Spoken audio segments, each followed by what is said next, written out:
ইতিমধ্যেই খবর যতই দিন ঘনিয়ে আসছে ততই পশ্চিমবঙ্গে এসআইআর বা স্পেশাল ইন্টার্নশিপ রিভিশনের কাজ শুরু নিয়ে এক প্রকার তোড়জোড় শুরু হয়ে যাচ্ছে। একদিকে কমিশন জানাচ্ছে চলতি মাসেই রাজ্যে এসআইআর বিজ্ঞপ্তি বেরোচ্ছে, অন্যদিকে খবর আগুন নিয়ে খেলবেন না, আক্রমণ মমতার, ভোটারদের নাম কাটার চক্রান্ত চলছে, সুর চড়িয়েছে মুখ্যমন্ত্রী মমতা বন্দ্যোপাধ্যায়, বিএলওদের হুমকি দিচ্ছে কমিশন।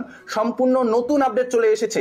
তাহলে কি চলতি মাসেই পশ্চিমবঙ্গ জুড়ে সম্পূর্ণরূপে এসআইআর শুরু হয়ে যাচ্ছে? আর পশ্চিমবঙ্গের এই এসআইআর এ ভোটাররা আধার কার্ডের কপি দিয়ে এসআইআর এর তালিকায় নাম তুলতে পারবে কিনা তা অবশেষে কমিশনের তরফে স্পষ্ট করে জানিয়ে দেওয়া হলো। আধার কার্ড দিয়ে পশ্চিমবঙ্গে এসআইআর হবে কিনা, আধার কার্ড দেখালে এসআইআর এর তালিকায় নাম উঠবে কিনা, এ নিয়ে কমিশনের তরফে সম্পূর্ণ নতুন আপডেট দিয়ে জানিয়ে দেওয়া হয়েছে। তাছাড়াও আপনি যদি একজন পশ্চিমবঙ্গের যোগ্য ভোটার হয়ে থাকেন তাহলে পশ্চিমবঙ্গের এসআইআর এ কিভাবে অংশগ্রহণ করবেন, এসআইআর এর জন্য কোন কোন ডকুমেন্ট আপনাকে রেডি রাখতে হবে, কোন কোন প্রস্তুতি আগে থেকে সেরে রাখতে হবে। তাছাড়াও অনেকেই জানতে চাচ্ছেন যাদের বাবা মায়ের নাম পশ্চিমবঙ্গের 2002 সালের এসআইআর এর তালিকায় রয়েছে তাদের ছেলে মেয়েদের কোন কোন ডকুমেন্ট দেখাতে লাগবে। যাদের 11টি ডকুমেন্ট নেই, পাসপোর্ট নেই, জমির দলিল নেই, তাছাড়াও জন্ম শংসাপত্র নেই, তারা কিভাবে এসআইআর করবেন ইতিমধ্যেই কমিশনের তরফে জানিয়ে দেওয়া হয়েছে। কারো ডকুমেন্ট না থাকলেও তাদের নাম তালিকা থেকে বাদ দিয়ে দেওয়া যাবে না। কি জানানো হয়েছে, এ নিয়ে কি কি নতুন আপডেট দেওয়া হয়েছে কমিশনের তরফে, সমস্ত আপডেট জানতে পারবেন আজকে এই ভিডিও থেকে। কমিশনের কি অবস্থান, রাজ্য সরকারের কি অবস্থান, রাজ্য সরকার ইতিমধ্যে কি জানাচ্ছে পশ্চিমবঙ্গে এসআইআর নিয়ে, সমস্ত আপডেট জানতে ভিডিওটি সম্পূর্ণ কন্টিনিউ করুন। আর যারা যারা চ্যানেলে নতুন এসেছেন চ্যানেলটিকে সাবস্ক্রাইব করে রাখবেন। তো দেখুন অন স্ক্রিনে বাংলায় এসআইআর এর প্রস্তুতির তোড়জোড় শুরু হতেই ফের বিরোধিতায় সুর চড়ালেন মুখ্যমন্ত্রী মমতা বন্দ্যোপাধ্যায়। বৃহস্পতিবার নবান্ন সভাঘর থেকে সরাসরি সাংবাদিক বৈঠক করে তার সাব হুঁশিয়ারি, তাড়াহুড়োয় কাজ করতে গিয়ে যদি কোনো সম্প্রদায়ের কোনো নাগরিকের নাম বাতিল হয় তাহলে বলবো আগুন নিয়ে খেলবেন না। এখন বাংলায় দুর্যোগ পরিস্থিতি, বন্যায় মানুষের ঘরবাড়ি কাগজপত্র সব ভেসে গিয়েছে। কোথা থেকে মানুষ এখন কাগজ দেখাবে? সামনে এসআইআর আর পেছনে কি এনআরসি করবেন গায়ের জোরে? পারবেন না কোনোদিন।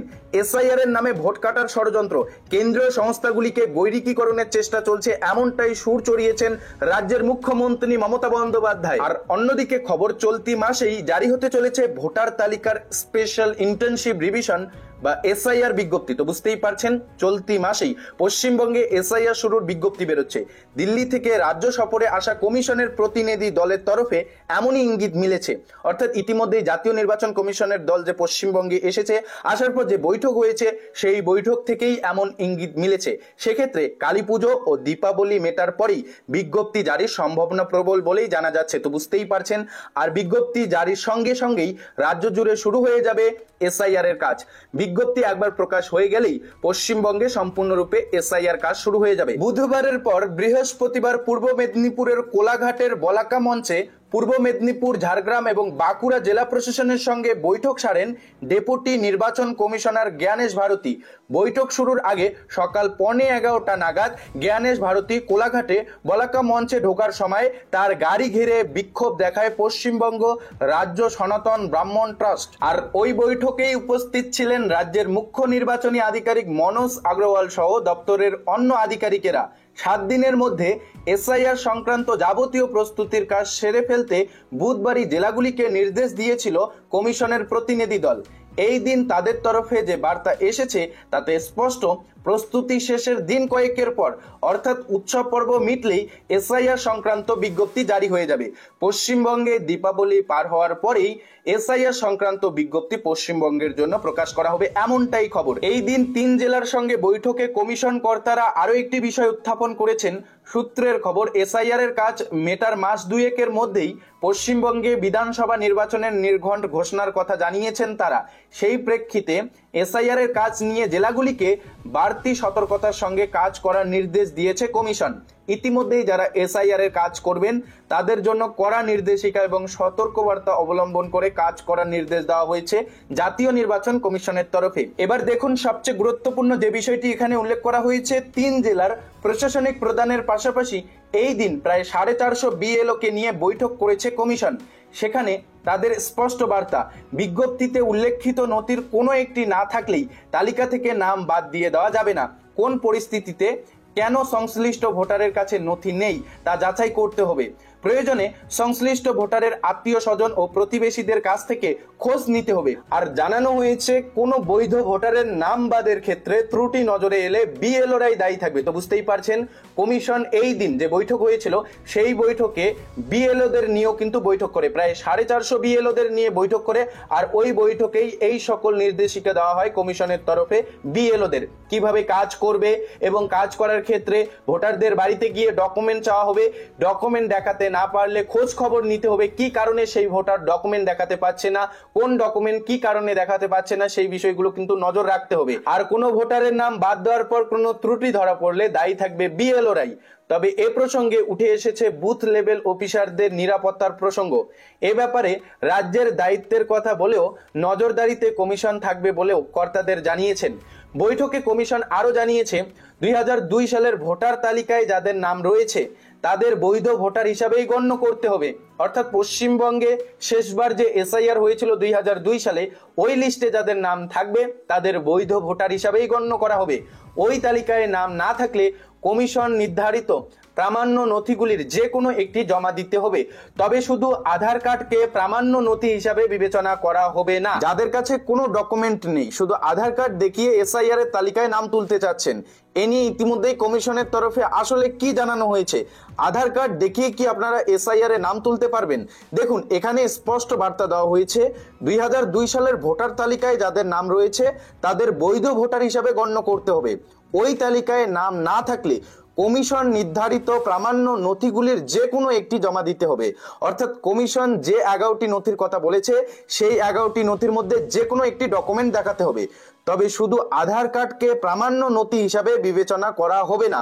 আধার কার্ড দিলে সেটাকে প্রামাণ্য নথি হিসাবে বিবেচনা করা হবে না। আপনারা জানেন ভোটার কার্ডের এসআইআর এ আধার প্রসঙ্গ নিয়ে সুপ্রিম কোর্ট পর্যন্ত প্রশ্ন উঠেছিল। সুপ্রিম কোর্টের তরফে স্পষ্ট জানানো হয়েছে আধার কার্ডকে ঠিকানার পরিচয়ের প্রমাণপত্র হিসাবে ব্যবহার করা যাবে এবং সরকারি আধিকারিকেরা সেটাকে বিবেচনা করে দেখবে, খুঁটিয়ে দেখবে যে আধার কার্ডটি ভুয়ো না আসল, সেটাকে আগে বিবেচনা করে দেখতে হবে। এ কারণে আধার কার্ডকে প্রামাণ্য নথি হিসাবে বিবেচনা করা হবে না। আধার কার্ড শুধু দিয়েই ভোটার ভেরিফিকেশন করা যাবে না। আধার কার্ড দিলেও তার সঙ্গে বিজ্ঞপ্তিতে তালিকাভুক্ত অন্য কোনো নথির লিঙ্ক থাকতে হবে। অর্থাৎ আপনি যদি এসআইআর এ আধার কার্ড দেন তাহলে দিতে পারবেন, তবে আধার কার্ডের সঙ্গে যে কোনো 11টি নথির মধ্যে একটি নথি দিতে হবে যেটার সঙ্গে আধার কার্ড লিঙ্ক থাকবে। এটাই কিন্তু স্পষ্ট করে জানিয়ে দেওয়া হয়েছে। বিষয়টি আরেকটু ক্লিয়ার করে নিন, যাদের 2002 সালের পশ্চিমবঙ্গের এসআইআর এর তালিকায় নাম নেই তাদেরকে কমিশনের নির্ধারিত প্রামাণ্য নথিগুলির যে কোনো একটি জমা দিতে হবে।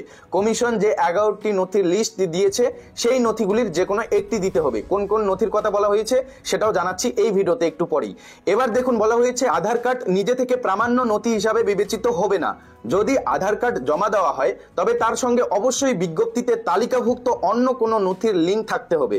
অর্থাৎ আধার কার্ড ব্যবহার করতে হলে সেটি যেন বিজ্ঞপ্তিতে উল্লেখিত অন্য কোনো বৈধ প্রামাণ্য নথির সঙ্গে যুক্ত থাকে। ইতিমধ্যেই সিইও মনোজ আগরওয়াল জানিয়েছেন এসআইআর এ একজনও বৈধ ভোটারের নাম বাদ যাবে না। আধার কার্ড নিয়ে যে আইন আছে সেটাই বলবৎ থাকবে। তো এই আপডেটে স্পষ্ট দেখতে পাচ্ছেন ইতিমধ্যেই জানিয়ে দেওয়া হয়েছে চলতি মাসেই পশ্চিমবঙ্গে এসআইআর শুরুর বিজ্ঞপ্তি বেরোবে। বিজ্ঞপ্তি দেওয়ার 4-5 দিনের মধ্যেই এসআইআর কাজ শুরু হয়ে যাবে।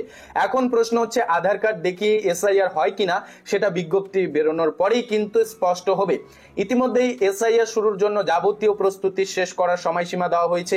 আগামী 7 দিনের মধ্যে সমস্ত কাজ শেষ করার নির্দেশ কমিশনের। তো এই ভিডিওটি থেকেই আপনারা স্পষ্ট বুঝতে পারছেন, একদিকে কমিশন জানাচ্ছে চলতি মাসেই পশ্চিমবঙ্গে এসআইআর শুরু হচ্ছে, আর অন্যদিকে রাজ্য সরকার জানাচ্ছে বাংলায় বর্তমান দুর্যোগ পরিস্থিতি, বন্যায় মানুষের ঘরবাড়ি কাগজপত্র সব ভেসে গিয়েছে।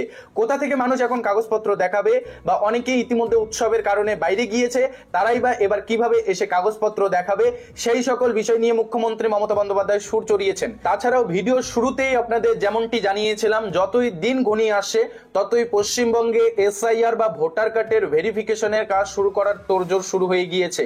একদিকে কমিশন ইতিমধ্যে স্পষ্ট করে দিচ্ছে যে চলতি মাসের মধ্যেই পশ্চিমবঙ্গে এসআইআর বিজ্ঞপ্তি বেরোবে।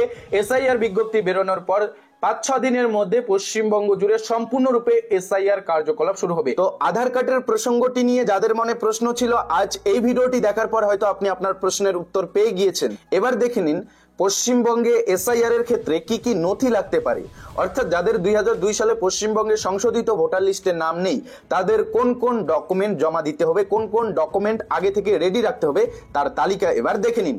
দেখুন, প্রথম, যে কোনো পরিচয়পত্র, কেন্দ্র সরকার, রাজ্য সরকার, রাষ্ট্রায়ত্ত সংস্থা কর্মী, পেনশন প্রাপকদের পেনশন পেমেন্ট অর্ডার, এগুলোর মধ্যে যে কোনো একটি দেখালেই হয়ে যাবে। অথবা 1/7/1987 আগে সরকার, স্থায়ী কর্তৃপক্ষ, ব্যাংক, ডাকঘর, ভারতীয় জীবন বীমা নিয়োগ, রাষ্ট্রায়ত্ত সংস্থা কর্তৃক ভারতের প্রদত্ত যে কোনো পরিচয়পত্র, শংসাপত্র, নথি, এগুলোর মধ্যে যে কোনো একটি দিলেই হয়ে যাবে। এরপর দেখুন, উপযুক্ত কর্তৃপক্ষ কর্তৃক প্রদত্ত জন্ম শংসাপত্র বা বার্থ সার্টিফিকেট দেখালেই হয়ে যাবে। এরপর আপনার কাছে যদি পাসপোর্ট থাকে তাহলেও কিন্তু হয়ে যাবে, পাসপোর্ট দেখালেও হয়ে যাবে। তারপর দেখুন, স্বীকৃত পর্ষদ বিশ্ববিদ্যালয়ের প্রদত্ত ম্যাট্রিকুলেশন সার্টিফিকেট, শিক্ষাগত যোগ্যতার শংসাপত্র, এগুলোর মধ্যে যে কোনো একটি ডকুমেন্ট দেখালেই হয়ে যাবে। মাধ্যমিক পাশের মার্কশিট দেখালেও হয়ে যাবে, অথবা এডমিট কার্ড দেখিয়েও আপনি এসআইআর করে নিতে পারবেন। এরপর দেখুন, রাজ্যের উপযুক্ত কর্তৃপক্ষ কর্তৃক প্রদত্ত স্থায়ী বাসস্থানের শংসাপত্র, বনভূমি অধিকার শংসাপত্র। এরপর দেখুন, উপযুক্ত কর্তৃপক্ষ কর্তৃক অন্যান্য অনগ্রসর সম্প্রদায়, তপশিলি জাতি, তপশিলি উপজাতি, অর্থাৎ এসসি এসটি ওবিসি সার্টিফিকেট দেখিয়ে আপনি এসআইআর করে নিতে পারবেন। তারপরে দেখুন, জাতীয় নাগরিক পঞ্জি এনআরসি যাদের ক্ষেত্রে হয়েছে, তবে হয়তো এটি পশ্চিমবঙ্গের ক্ষেত্রে প্রযোজ্য নয়। এরপর ফ্যামিলি রেজিস্টার দেখিয়েও আপনি এসআইআর করে নিতে পারবেন। তারপর দেখুন, কোনো জমি বাড়ি বরাদ্দের সরকারি শংসাপত্র বা জমি বাড়ির দলিল দেখিয়েও আপনি এসআইআর এর তালিকায় নাম তুলতে পারবেন। প্রাথমিকভাবে এই নথিগুলির প্রয়োজন পড়তে পারে। নির্বাচন কমিশনের তরফে বিজ্ঞপ্তি জারি করা হলে সেখানে নথির সংখ্যা বাড়তে পারে। উপরে লেখা তালিকার নথিগুলির মধ্যে একটি দুটি তার বেশি প্রয়োজন হতে পারে জন্ম সালের উপর নির্ভর করে। তো বুঝতেই পারছেন, যাদের লিস্টে নাম থাকবে না, আবারও বলে দিচ্ছি, যাদের 2002 সালে সংশোধিত ভোটার লিস্টে নাম থাকবে না তাদেরকে এই 11টি নথি বা যে নথিগুলির কথা বলা হয়েছে কমিশনের তরফে, এই নথিগুলির মধ্যে যে কোনো একটি ডকুমেন্ট দেখালেই আপনার এসআইআর হয়ে যাবে। এমন নয় যে এই সব ডকুমেন্ট আপনার প্রয়োজন হবে, শুধুমাত্র একটি ডকুমেন্ট দেখিয়েই কিন্তু আপনি এসআইআর করে নিতে পারবেন। এখানে যে তালিকাটি দেওয়া রয়েছে এই তালিকার মধ্যে যে কোনো একটি ডকুমেন্ট দেখিয়ে আপনি এসআইআর করে নিতে পারবেন। তাছাড়াও দেখতেই পাচ্ছেন, আধার কার্ড দিয়ে কিন্তু এসআইআর হবে না। আধার কার্ড জমা দিতে পারবেন এসআইআর এ, এটা ঠিক, ঠিকানার পরিচয়ের প্রমাণপত্র হিসাবে আধার কার্ডকে জমা দেওয়া যাবে এসআইআর এ, তবে আধার কার্ডের সঙ্গে প্রামাণ্য নথি হিসাবে এই 11টি নথির মধ্যে যে কোনো একটি জমা দিতে হবে, এমনটাই জানা যাচ্ছে। তবে দেখার বিষয়, বিজ্ঞপ্তি বেরোনোর পর আরো কি নতুন আপডেট আসে। হয়তো কমিশনের তরফে পশ্চিমবঙ্গের এসআইআর শুরুর বিজ্ঞপ্তিতে হয়তো আরো নতুন কোনো নথি অ্যাডও করতে পারে, অথবা এই নথিগুলির মধ্যে কোনো একটি নথি ক্যান্সেলও করতে পারে। সেটা বিজ্ঞপ্তি বেরোনোর পরেই আমরা এটা স্পষ্টভাবে আপনাদের জানাতে পারবো। তো আজ এই ভিডিওতে আপনাদের এটাই আপডেট জানানো ছিল। আধার প্রসঙ্গ নিয়ে ইতিমধ্যেই কি স্পষ্ট বার্তা দেওয়া হয়েছে কমিশনের তরফে। তাছাড়াও পশ্চিমবঙ্গে এসআইআর শুরু হচ্ছে, দেখতেই পাচ্ছেন, একদিকে মুখ্যমন্ত্রী মমতা বন্দ্যোপাধ্যায় জানাচ্ছেন পশ্চিমবঙ্গে বর্তমানে এসআইআর শুরু হলে সাধারণ মানুষ কাগজপত্র দেখাতে পারবে না, অন্যদিকে কমিশন পশ্চিমবঙ্গে এসআইআর শুরু করার জন্য মরিয়া হয়ে উঠেছে। এবার দেখার বিষয়, পশ্চিমবঙ্গে এসআইআর কবে শুরু হচ্ছে। জানা যাচ্ছে নভেম্বর মাসের প্রথম থেকেই এসআইআর শুরু হতে পারে। এই চলতি মাসেই বিজ্ঞপ্তি বেরোবে এবং নভেম্বর মাসেই প্রথম থেকেই এসআইআর সম্পূর্ণরূপে চালু হয়ে যাবে। এসআইআর নিয়ে আপনার মূল্যবান মতামত কমেন্টে জানাবেন। আপনার কাছে কোন কোন ডকুমেন্ট আছে, আপনি এসআইআর এর ডকুমেন্ট রেডি করেছেন কিনা কমেন্টে জানাতে ভুলবেন না। যারা চ্যানেলে নতুন দর্শক, চ্যানেলটিকে সাবস্ক্রাইব করে রাখবেন।